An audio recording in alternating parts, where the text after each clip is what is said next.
It's my journey, it's your journey. You need my help and I need yours. 'Cause we are...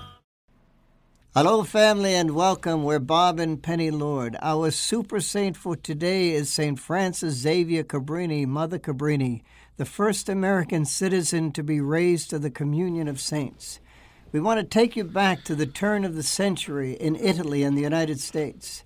In Italy, times were hard and the land cruel and unyielding.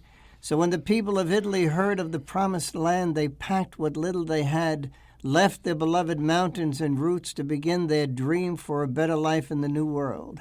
Not even the hot, sweltering holds of the poor steamers could dampen their hopes and expectations. As they spotted the Statue of Liberty, all their sacrifices, little or no sanitation, weeks of being seasick from the pitching and heaving caused by the turbulent waves rocking the ship, little food and less water, no air, no light, endless days and nights, all faded. Before them, behind the beautiful Statue of Liberty, was the magnificent skyline of their new home, New York City. Not even being herded like so much cattle onto Ellis Island discouraged them. They had hope. But they soon discovered this land of the free was not free for everyone. Everyone was equal, but some were more equal than others. They did not know the language, therefore they did not understand Americans, and Americans did not understand them. This was mistaken for ignorance, and they were treated as second-class citizens. The dream became a nightmare, with the unscrupulous taking advantage of the innocent. Unable to defend themselves, Italian immigrants worked in sweatshops, making slave wages and living under subhuman conditions. In times of crisis, God raises up super saints. On the other side of the ocean, God was raising up a powerful woman in the church, whom he would use to aid her countrymen struggling to belong in this new land of hope. St. Frances Xavier Cabrini was born on July the 15th, 1850, in a little farming village in the northern part of Italy, the youngest of 13 children. The day she was born, she was baptized Maria Francesca. Her parents were holy people who instilled in their children a love of the Catholic faith. When evening came, the children would gather around their father and listen to stories of the saints. Francesca would later attribute her hunger to go to China as a missionary to his accounts of brave missionaries laboring in the missions. Although this was her desire, her parents felt that a vocation as a school teacher would be better for her. So they sent her to a convent school, where she remained until at 18 she earned her teaching credentials and began teaching. The children loved her. When smallpox hit the village, Francesca and her sister worked tirelessly helping the victims of the epidemic. She contracted smallpox, but was spared the scars. When she recovered, she was sent to another small village to take the place of a teacher who had fallen ill. It was there she met Father Antonio Cerati, who became a lifelong friend and advisor. Father Cerati was transferred to the small village of Codogno with an orphanage which was being poorly handled. He asked Francesca to come and work in the orphanage. Francesca walked into a situation filled with intrigues and infighting. The woman who financed the orphanage made herself head of it and was causing problems, the reason Francesca was asked to come in the first place. On the Feast of the Triumph of the Cross, September the 14th, 1877, she took her vows as a religious, and Francesca was officially put in charge of the orphanage. The woman formerly in charge of the orphanage became unglued. Francesca's problems multiplied. The bishop closed the orphanage. Though through the trials she endured in the orphanage, she was to gain the strength she would need to walk through other trials in her life. The bishop sat Francesca down and proposed, since she desired to become a missionary, and he did not know of any missionary order, she should found the Missionary Sisters of the Sacred Heart. Francesca, now Mother Cabrini, found an abandoned convent in Codogno. The bishop gave his consent, and the sisters moved in the same day, before any of the badly needed repairs were done. That day, November the 14th, 1880, became the official date of the beginning of the order. By 1887, she opened an orphanage and another school, plus 5 more convents. When she felt it was time, she and another sister left for Rome to present their little community to the Pope. When they spoke to a cardinal at the Vatican of their plans to open a convent in Rome, he told them it was out of the question. And yet 2 weeks later, he not only gave them permission to open 1 convent, but 2 convents in Rome. On the other side of the world, in the United States, Italian immigrants were being taken advantage of by unscrupulous employers and landlords who saw them not as people but as those who could be mistreated and misused because they were trying to make a place for themselves in competition with a vast sea of other immigrants trying to do the same. God raised up a hero for these immigrants, Bishop Cabrini of the Diocese of Piacenza, Italy. He committed himself to helping the plight of those who had gone overseas in the hope of a better life, only to find that their life had become a living hell. He founded an order of missionaries, but the need far exceeded the help. Mother Cabrini and her sisters were just what was needed to help ease the explosive situation mushrooming across the ocean. The bishop asked Mother Cabrini to open a convent in New York, but as much as she sympathized with her countrymen's plight, her eyes were on the Far East. She rejected his proposal gently but firmly and never gave his proposition another thought. However, while she forgot about it, Bishop Cabrini did not. The problem was escalating, and so was his urgency to turn it around.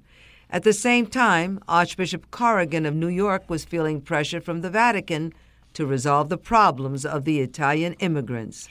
Many young girls in New York took to the streets as their parents could not feed them. They were left to their own devices or because of their innocence to those of very depraved people. The problem was reaching epidemic proportions. An Italian countess offered Archbishop Corrigan a home and financing for an orphanage for homeless Italian girls. At the request of Bishop Cabrini, he invited Mother Cabrini and her community to come to New York and open the orphanage. Reluctant to say yes, she turned to the Holy Father. Now the Pope, aware of the problems in New York, had been praying someone would step forward to alleviate the suffering of his flock in the New World.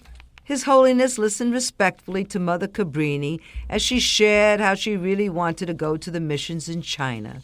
Our great Leo XIII smiled as he said, "You must not go to the East, but to the West. Your mission will be in America, to help the Italians and to make your country loved." True to her vow of obedience, she accepted the Holy Father's mandate as the final word and never mentioned the Orient again. She left for Italy, where she prepared the sisters to carry on without her for a while. Then she set out, armed with letters from important personages in the Vatican, especially from His Holiness. One of the obstacles Mother Cabrini had to overcome on her voyage to the New World was the Atlantic Ocean. She had had a bad experience as a child when she fell into the river. She was saved from drowning by her guardian angel, but never lost her fear of water. In addition, she was tackling one of the largest bodies of water in the world at the time of the year when the Atlantic is its roughest. She and her sisters were seasick throughout the crossing, but she never let on. She walked around trying to cheer them and the other 1,500 Italians aboard ship, most of whom also had never made a transatlantic voyage before. When they finally arrived in New York, Bishop Cabrini priests met them and provided dinner for them at the rectory. When Mother and the sisters asked to go to their convent, they discovered all was not as had been presented to them. They not only had no convent, they didn't have a place to stay that night. The priests brought them to one rooming house worse than the other until they found one that met their pocketbook and didn't look too bad. But they were in for a surprise. The mice and bugs waited until they had paid for the room before they came out to meet them. The priests had no explanation why there was no convent ready, but they assured her the Archbishop would be able to unravel the mystery. To that end, Mother Cabrini prayed all night to the Sacred Heart as she sat on a hard chair protecting her girls from the New York vermin. The next day they offered their Mass and Communion, that their meeting with the Archbishop of New York would turn out better than their first day in the United States. But when the Archbishop's first words were, "How is it that you are here? I wrote you not to come at this time," Mother Cabrini almost lost her composure. The Archbishop explained that the funds for the convent and orphanage had been rescinded. He could see no solution but that the sisters returned to Italy on the same boat which had brought them across. Mother Cabrini's barely 5-foot frame seemed to grow to 6 foot as she responded, "We were sent here by the Holy Father, Your Excellency, and we cannot go back. We have been entrusted with a special duty, and we must fulfill it." When he asked for credentials, she whipped out letters from cardinals, bishops, and her trump card, the Pope. The Archbishop's response, "Of course you will remain. It is the Holy Father's wishes." In New York at the end of the 19th century, there were too many Italians with too few churches. They had 5 Italian-speaking churches and 19 priests serving an estimated 50,000 Italians in New York City alone, and no more than 1,200 attending Mass regularly. In addition, there were no schools, hospitals, or orphanages for the immigrants. When she discovered the bishop had a falling out with Countess Cesnola, the benefactress who had originally offered the funds for the orphanage and school, Mother Cabrini wasted no time. She met with the Countess, and within a few weeks she had the money and the building. 4 months later, Mother Cabrini returned to Italy, leaving her sisters running the school and orphanage. She brought her first 2 American postulants with her to Italy. In 4 short months, Mother Cabrini had made miraculous strides for the Church of the Italians in New York. Her first school was bursting at the seams, little souls crowding the classrooms. Then, while still in Italy, she received a letter from the Jesuits offering to sell her property on the Hudson River at a reasonable price. Upon arriving in New York, Mother Cabrini immediately went upstate to the property and fell in love with it. When she found out it had no water on the property, she just smiled and said, "It doesn't matter. God will provide." Mother Cabrini went full steam ahead, moving everything from the city to their new home on the Hudson. No water? Mother called for a novena to Our Lady. Somewhere between the 5th day into the novena, she and her sisters, armed with picks and shovels, converged on a hill on the property. As they dug, they prayed. Suddenly a sister cried out. The ground had turned dark while she was digging. Mother's response, "Keep digging!"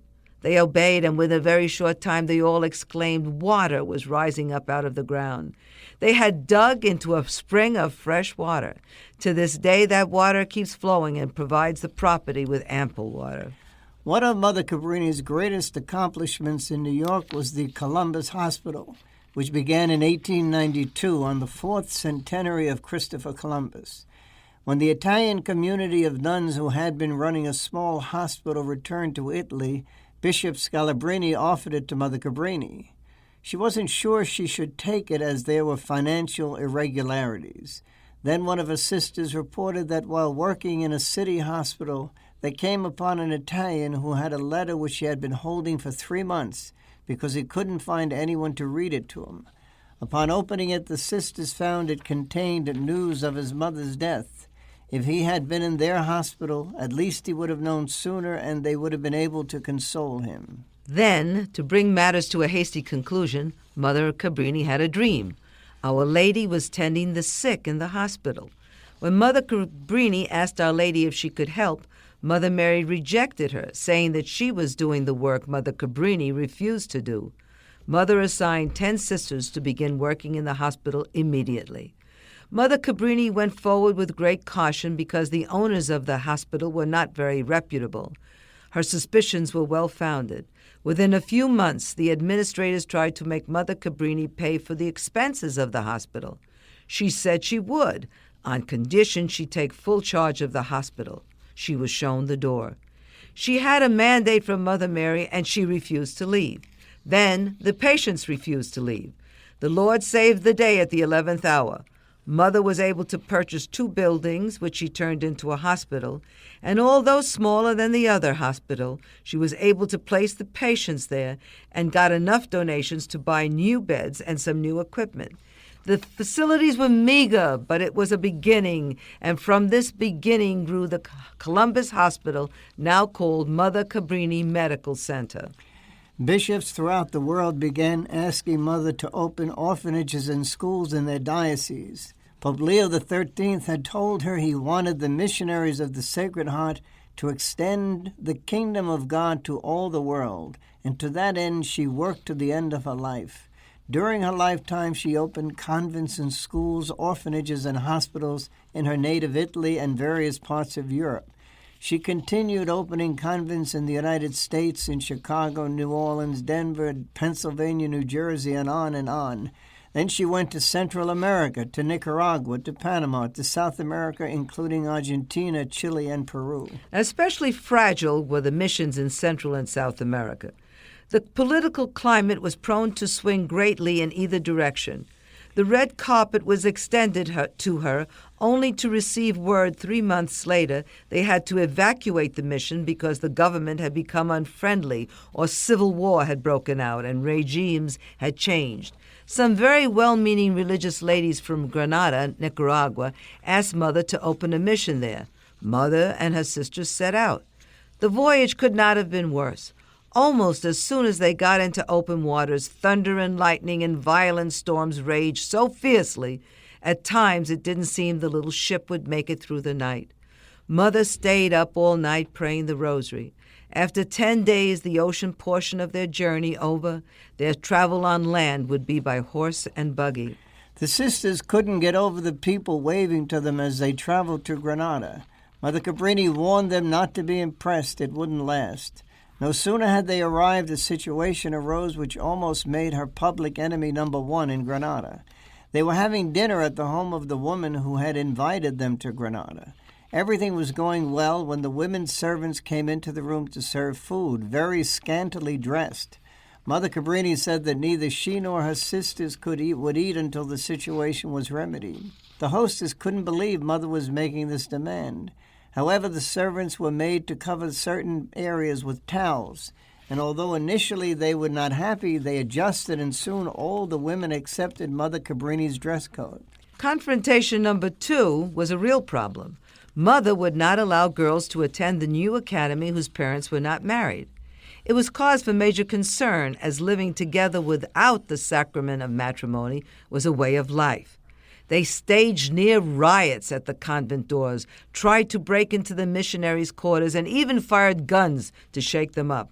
Mother didn't budge. She was not about to compromise her principles or those of her community. Finally, after 7 dangerous days, with the sisters living on the edge, the people gave in, marriages took place, and they became her staunchest supporters.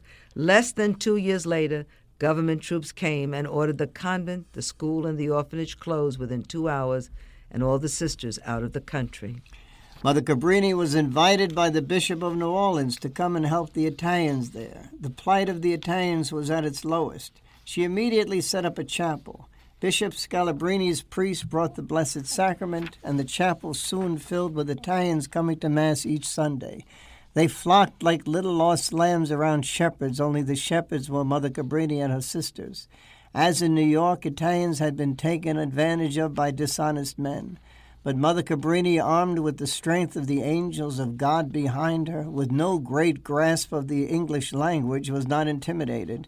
She not only instilled the fear of God into corrupt politicians, she was able to get the police who loved her to give needed protection to the Italians.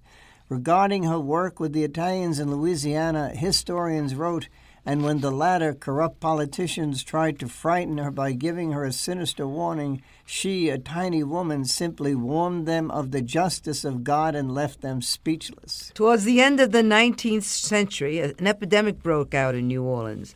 The people were devastated. All the schools were closed. The sisters made and distributed hundreds of scapulars of the Sacred Heart. They prayed. The epidemic passed, and all who wore the scapular were saved. Mother Cabrini felt at home among the faithful of Louisiana. She didn't want to leave them when the time came for her to move on. No one ever does. No matter where Mother Cabrini turned, the Lord opened her eyes to problems, whether in Spain, Argentina, Denver, Colorado, or right in her own backyard in Rome. She traveled to Rome to relocate one of her schools. She became aware the area designated did not have a church. This is tantamount to sacrilege in Rome, where there are usually 2 churches on every street. But this area was a stronghold of an anti-Catholic group. She took them on with her characteristic energy. She explained the situation to Pope Leo XIII. He gave her the money to begin construction of a church, and in short time the faith was thriving, thanks to the ongoing yes of Mother Cabrini. The Bishop of Denver invited Mother to open a house there because of the plight of Catholics in that area. Most Italians were unchurched in Denver and the surrounding areas. They worked hard and long hours, and by the time Sunday came, the one day in the week where they could rest, they didn't want to rise early, get dressed, and go to church. Mother Cabrini could see an even greater problem. As the parents did not honor God on the Sabbath by worshiping at his church, the children would grow up with the same mindset. To compound the problem, there were no Catholic schools for the children to get a Christian education. Mother Cabrini believed that the Lord had to be brought into every aspect of life, and the best way to do that was through the Catholic schools. So she opened a school in Denver, Colorado in 1903. The school brought the parents out of hibernation. The little church filled very quickly on Sunday, making it necessary for many masses to be celebrated outdoors. No problem for the little missionary of Christ. By the community's Silver Jubilee in 1905, Mother Cabrini had 1,000 sisters in 50 houses all over the world, as well as 5,000 orphans under their care. It was a great tribute to the little farm girl from the hills of northern Italy. In 1909, while she was in Seattle, she became an American citizen, resulting in her one day becoming the first American citizen to be canonized. Throughout her life and everything she did, she walked her talk. Quote, I travel, work, meet with 1,000 difficulties, but all these are nothing as long as you are faithful, observant, and generous, and prove yourselves true members of the Institute. If she received a mandate from His Holiness Pope Leo XIII or his successor, Pope St. Pius X, to her it was the Lord speaking through his Pope. Pope Leo XIII gave her the authority to forge ahead, knowing she would get the job done. His words encouraging her at different times in her life, let us work, Cabrini, let us work, for after there is a beautiful paradise. Miracles occurred during Mother Cabrini's lifetime. One evening in September, a fire broke out at the motherhouse in Codogno. Mother Cabrini rushed to the scene only to see swirling winds agitating the fire encroaching upon the dormitory, threatening the girls inside who were fast asleep, oblivious to the impending danger.